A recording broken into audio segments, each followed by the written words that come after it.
Some stories begin quietly, unnoticed, simmering beneath the surface, and then, all at once, they erupt, leaving everything changed. Michelle Obama, a woman the world has long respected for her grace, wisdom, and unwavering support of her husband, is no longer staying silent. For years, she stood beside Barack Obama, not just as his wife, but as a powerful symbol of unity and strength. But now, something has shifted. Whispers began when Michelle made a bold and unexpected statement at a recent public event. What started as a subtle remark turned into a headline-making moment, where she openly challenged Barack's leadership and the decisions that, in her view, have strayed far from the promises they once made together. It wasn't just a disagreement, it felt like a message. People everywhere are asking, why now? What's changed behind closed doors? And most importantly, what is Michelle fighting for? Because one thing has become crystal clear. Michelle Obama is relentless, and this time, she's not backing down. For more than a decade, Michelle and Barack Obama appeared to be the perfect political partnership, strong, united, and deeply in sync. But behind the carefully managed public image, sources close to the Obamas suggest that cracks had been forming for years. According to insiders who've worked with them during and after the White House, tensions between the two weren't just personal, they were ideological. Michelle, always passionate about education, mental health, and community development, had envisioned a future where their post-presidency legacy would be rooted in real, grassroots change. She wanted action, not just speeches and symbolic gestures. But as the Obama Foundation grew into a powerful global brand, Michelle reportedly began to feel sidelined. Decisions were being made without her input. Her ideas, especially a proposed initiative focused on inner-city girls' education, were quietly pushed aside in favor of broader, more politically safe projects. Privately, she voiced her frustration. Publicly, she smiled through it. But the disappointment built up over time. Friends say Michelle often felt like a guest in a legacy she helped build. She had stood on stages, defended policies, endured criticism, and sacrificed her own ambitions, not just for Barack, but for a vision they once shared. When that vision began to feel compromised, so did her silence. In her own quiet way, Michelle started pulling back, appearing less frequently at foundation events, opting out of key interviews, and focusing more on independent projects. At first, no one questioned it. But now, looking back, it was the beginning of something deeper. A slow, deliberate shift away from the image of a united front, and towards something more personal, more honest, and perhaps more painful. Every story of conflict has a moment when things finally boil over, a moment that changes everything. For Michelle Obama, that moment came during what was supposed to be a quiet invitation-only leadership summit organized by the Obama Foundation. The event featured former political leaders, nonprofit heads, and rising activists. But it wasn't the guest list that made headlines, it was Michelle's speech. She was expected to speak about education and community outreach. Instead, she used the opportunity to say something no one saw coming.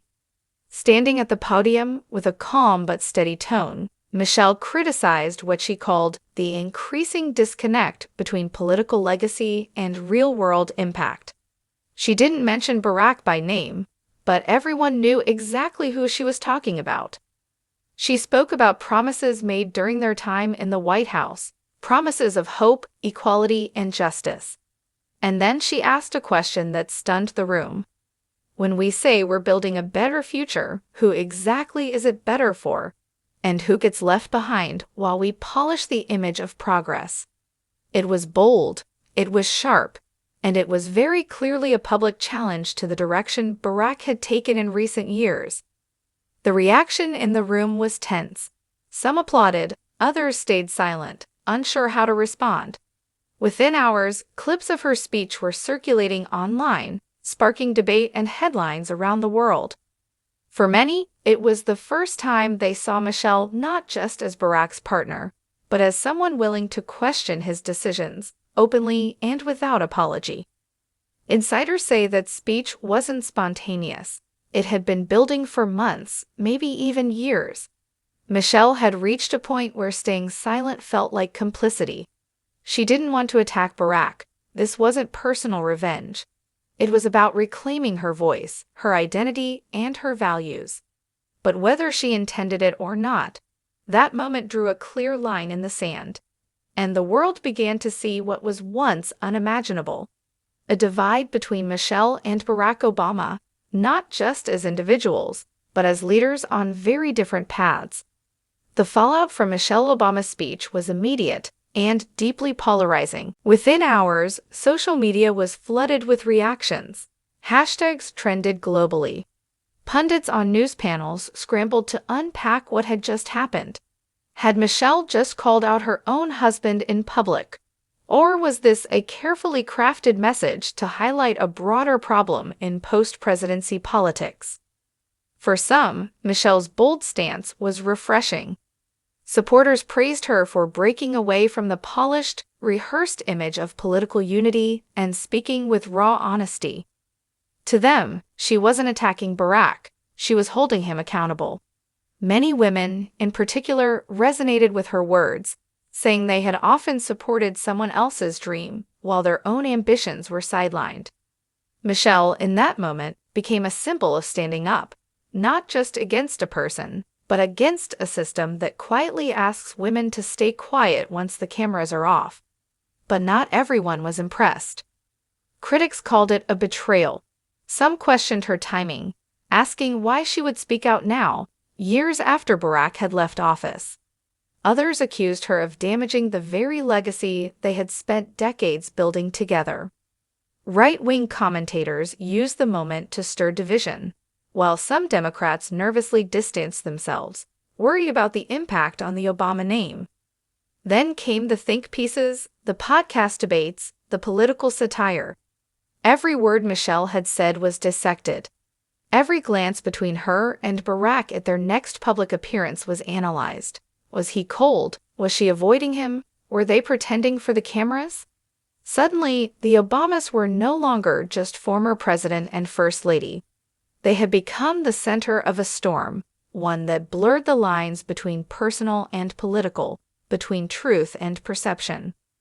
Barack Obama has faced criticism before, from political opponents, the media, and even former allies. But this time, the voice challenging him wasn't from the outside. It was from someone who had stood beside him for decades, and that made this moment different. Publicly, Barack remained composed.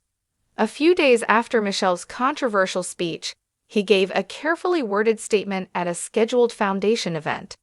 His words were diplomatic, almost rehearsed. Michelle has always spoken her mind.